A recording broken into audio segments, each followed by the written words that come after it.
નમસ્કાર વિદ્યાર્થી મિત્રો, સ્વાગત છે આપનું આપણી યુટ્યુબ ચેનલ ધ વિદ્યાર્થી જંકશનમાં.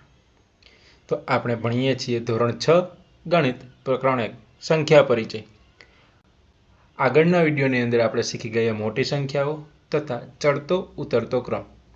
આજે આપણે સ્થાન કિંમતનું પુનરાવર્તન ભણીશું.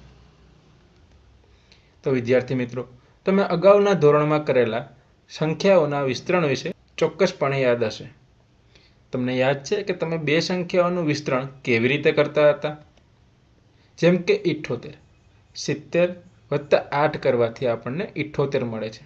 તો અહીં 70નું ગુણાકારીય વિસ્તરણ કરતાં આપણને 7 ગુણાકારમાં 10, તેવી જ રીતે 8 ગુણાકારમાં 1 આ સંખ્યાનો જે સરવાળો છે એ 78 મળે છે. આ જ રીતે 3 અંકની સંખ્યાઓનું વિસ્તરણ પણ યાદ હશે. ઉદાહરણ તરીકે 278. તો વિદ્યાર્થી મિત્રો, અહીં 200માં 70 અને એવી જ રીતે 8 ઉમેરતા આપણને 278 મળે છે. તમને 70 + 8નું વિસ્તરણ તો આવડે છે, જે આપણે ઉપર જોયું, પણ 200 કેવી રીતે બને છે? એટલે કે 2 અને 100 આ બંનેને એકસાથે ગુણાકાર કરતા 200 મળે છે. તો વિદ્યાર્થી મિત્રો, અહીં 2નું 100 સાથે ગુણાકાર થાય છે, એટલે કે 2 એ 100ના સ્થાને છે. 7નું 10 સાથે ગુણાકાર થાય છે, એટલે કે 7 એ દશકના સ્થાને છે. અને 8નો 1 સાથે ગુણાકાર થાય છે, એટલે કે 8 એ એકમના સ્થાને છે.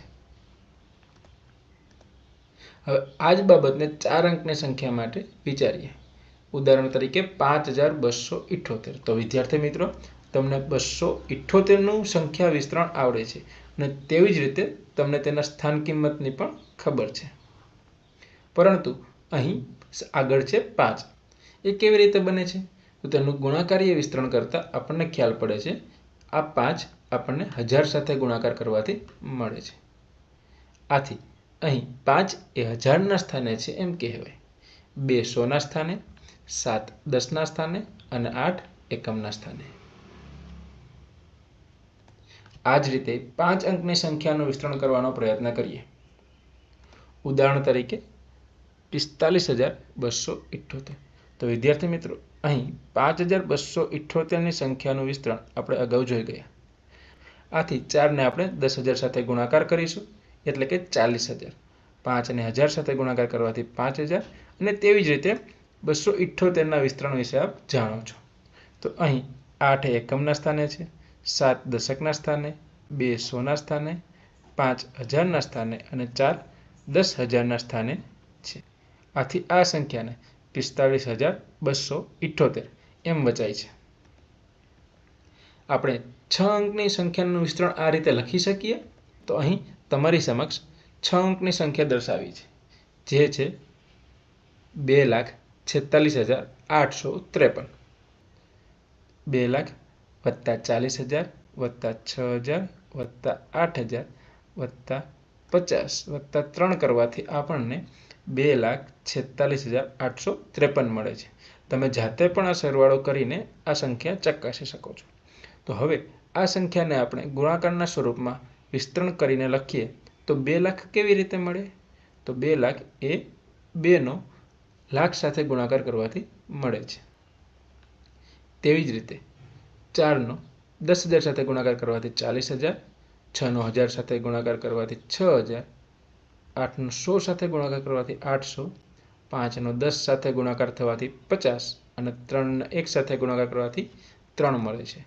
તો આ સંખ્યામાં એકમના સ્થાને 3, દશકના સ્થાને 5, 100ના સ્થાને 8, 1000ના સ્થાને 6, 10,000ના સ્થાને 4 અને લાખના સ્થાને 2 છે.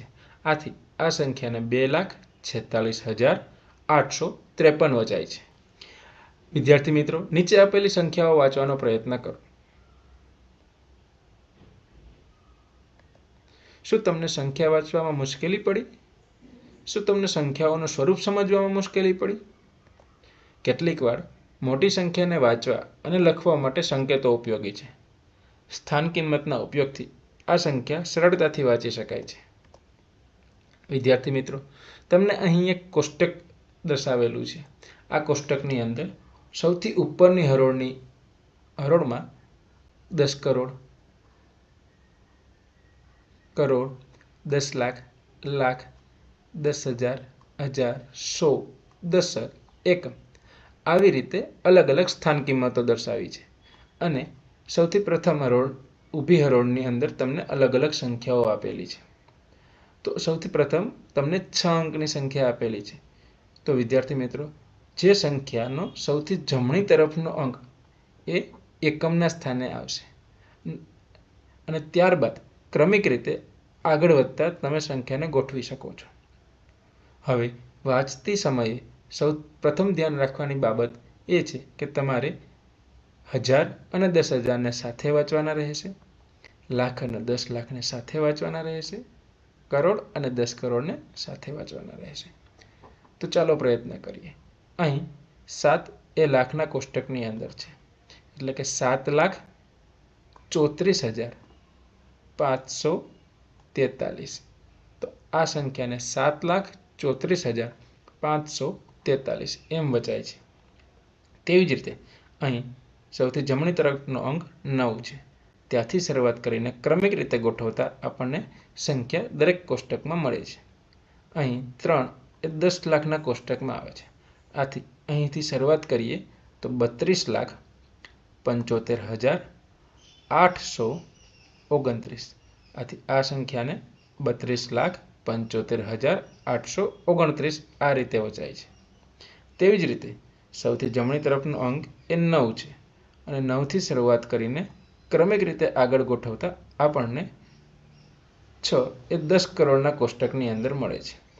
તો વિદ્યાર્થી મિત્રો, અહીં આ સંખ્યાને આપણે આ મુજબ વાંચીશું: 65 કરોડ 32,75,829.